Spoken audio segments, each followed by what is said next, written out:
Hello Capricorn, thank you for joining me for your Sun or Ascendant forecast for August 2018. This month begins with the Sun in the part of your horoscope to do with transitions and changes. It can be an opportunity to embrace the more mystical and even mythical part of life too, to get underneath the surface of things, to explore the deeper motivations you have and those people you are involved with. But Mercury, the planet of communication, is tracking backwards as this month begins and is also in the same location. So through to the 17th, I think this is more likely to affect the more practical side of the 8th house, which can be about shared resources, banking, investments, business matters, and in some ways to do with property transactions. Now, you probably know that Mercury RX can cause some mischief. All we can do, as I'm always saying, is control our own circumstances, micromanage them in as precise way as possible. That doesn't necessarily negate the impact of Mercury's retrograde. It just means we can minimise the potential for things to go wrong because we make sure that we're keeping our side of things straight. But of course, Mercury is not the only planet that's in retrograde this month. There are a lot of retrogrades, and this is added to on the 7th when Uranus joins not just Mercury, not just Mars, but also Saturn and also Neptune and also Pluto in a retrograde. Now, these retrogrades are going to be talked about a great deal by a lot of YouTube astrologers, but I actually think your zodiac sign is probably going to take the hit the most when it comes to the higher octave or outer planet retrogrades, because Saturn and Pluto are retrograde in your zodiac sign, and Mars is going to be coming back into your sign on the 13th from Aquarius, still tracking backwards through to the 26th. And also the North Node, the point of destiny, that is also going through 3 phases of its own retrogrades this month in that 8th house. So there's little doubt about it that in the case of your sign, I think it is something to be really mindful of. Saturn's about structure, Pluto is about power. Now, Saturn actually forges a really providential link all this month to Uranus, the planet of change, in your sister Earth sign of Taurus. Now, these two, when they work well together, suggest that your real appreciation of tangible evidence of changes, seeing real results, can give you a sense of satisfaction if you are trying something new, but you're doing it in a very progressive, solid, methodical and step-by-step basis. If that's the case, your creativity can certainly be increased by Uranus. You can be open to innovation, but you're still going to have it all bedded down in the notion that things have to work, they have to be sensible. And in that sense, the retrograde is offset by this very important trine. Now, Pluto stepping backwards, that is perhaps a little bit more complex, particularly if it's right on top of your Sun, which depends on which part of Capricorn that you were born, or if it's contacting any other of your personal planets. But essentially, Pluto has been creating a great deal of change for all Capricorns since 2008. And I think there may be something that you want to evolve around, and it could be quite significant this month. There is little doubt about that. But I still feel that the most important retrograde this month is going to be around Mars, because Mars is in a tight right angle with Uranus for the first 3 weeks of this month. Now, these two have been aggravating each other off and on since about the 2nd week of May. So it's a very important transit and aspect. And let's think about what Mars means for you in Aquarius initially this month. Well, it's about everyday finance, whereas the Sun and Mercury and the North Node are about longer term financial involvement. So with this right angle to Uranus, there could be a temptation to be a bit more reckless with your resources because you have that cautious instinct. You're often a bit more careful about taking hard and fast risks with your money in the way that some other people could be. But it could just be about quite frivolous things, like you could end up splashing some cash to cheer yourself up on something that actually has no practical value. So really counterintuitive for someone like you, who usually makes very smart decisions in these regards. So just be conscious of that. But also there could be someone calling out for your help. Could be a loved one, could be an offspring, could be someone you're fond of who wants you to help and may come up with a sudden need for your support. Uranus, very much about the unexpected. Mars, about potentially determination, but also frustration.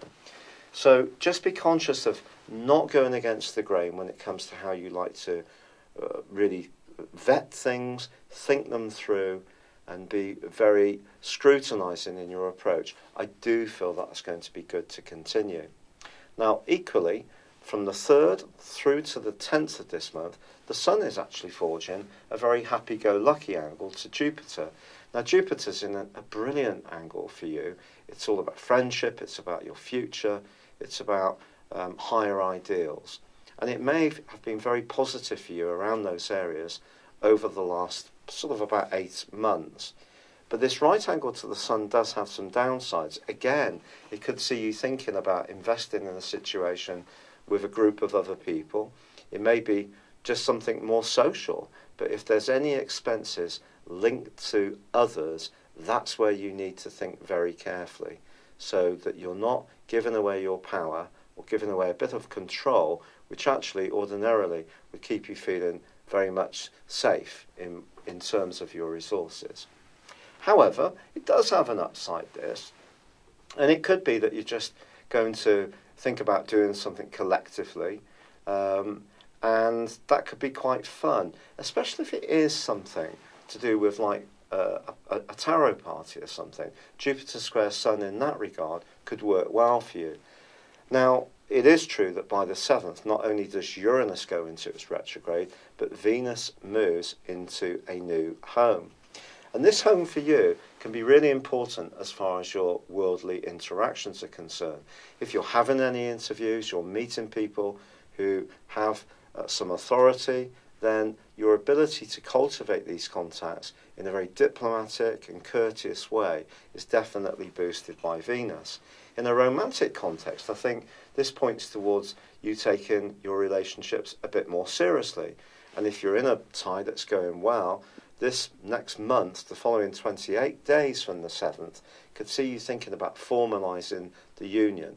This could be about moving in together, could be getting your own place to live. It could be about even getting spliced, if that's something that really appeals to you. Now, if you are footloose and fancy free, someone could come into your world through your professional situation. And don't be surprised if they're younger and older than you. So do keep an open mind. Now, on the 11th of this month, we do have a powerful partial solar eclipse in the sign of Leo. So this can be a chance to reboot and reinvigorate your ability to think beneath the surface, to be a bit more psychological in your approach to life, or to shed any parts of your existence which aren't working so well for you. Now, with Mercury still tracking backwards, it could be a case that you are waiting for some money to come in, or someone's proving a bit tricky around a business matter. But by the 18th, things can improve. By the 2nd of September, I think things will be much clearer for you once Mercury comes out of shadow. But on the 23rd, the Sun moves into Virgo, your sister Earth sign. The triplicity, especially if you're born very early in Capricorn, is just something for you to really celebrate, because this can give you a real lift from the introspection that may have been more dominant early in the month. Now you can feel more adventurous, more free-spirited. You may want to travel, explore higher education. If you're involved in teaching and training, these skills can be really beneficial for you in the times to come.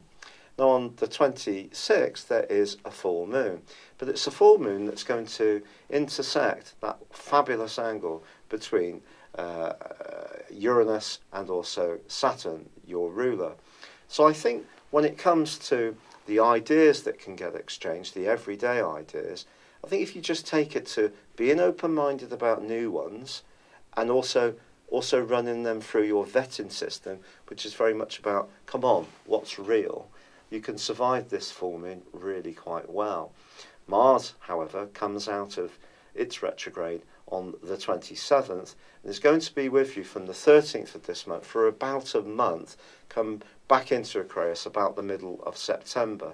So for now, Mars in your own sign is going to give you a lot of feist, a lot of desire to push on, a lot more desire to be individualistic, which is good, but it is in contrast to the partial solar eclipse in Leo, which is about your close involvement. So it could be a bit of a pinch point if you're in a tie where you don't feel you want to make that next stage of commitment, and you may feel that you're being a bit hemmed in by someone's demands and your need for individuality and space is being thwarted. Then I think Mars moving back into your sign and then coming out of retrograde on the 27th could see you in a much feistier frame of mind, along with the Sun going into the sign of Virgo, and the more free-spirited side of your nature can definitely emerge as this month draws to a close. Now also, Jupiter and Neptune are going to continue to forge a fabulous alliance. Jupiter, remember, has been great for friendships. Neptune's in the point of your scope, part of your scope to do with ideas, your relationships with siblings and neighbours. If there are people that you find to be very uplifting and very enlightening, there may be a particular cause or particular spiritual approach or way of eating, or even perhaps a way of trying to improve your system through supplementation that really appeals to you too. And that can continue to be a benefit this month for you, Capricorns. I'd like to really apologise for getting this done late. I'm actually doing this on the day of last month's total lunar eclipse on the 27th of July. If you don't know, I was diagnosed with having rheumatoid arthritis some weeks ago. The medication hasn't kicked in yet. So many people have sent in great ideas, and I have adopted a lot of natural approaches to try to help my system, but I have really been struggling to work. I haven't felt well, have been struggling to walk, and sleep's been a problem too, getting up and down off chairs and so on. So thanks for the suggestions. Sorry this is late. I will endeavour to do better next month. I'd really appreciate it if you would interact with me as much as possible. So likes, comments and subscriptions, if you've yet to do so, would be very gratefully received. For now, good luck, goodbye. Hello, thank you so much for watching my video. I'd love you to join me at my Horoscope Ace app. You can find this at www.horoscope-ace.com. You can use it through Android, iOS, Apple or Facebook. Check out your ascendant or your moon sign, or download your free birth chart. There's all your favourite videos, plus there are daily, weekly, monthly and yearly horoscopes for general, love, Chinese and Indian astrology. If your passion is tarot, there's my brilliant 3-card money or love tarot readings too. And it's all there at www.horoscope-ace.com. Thank you.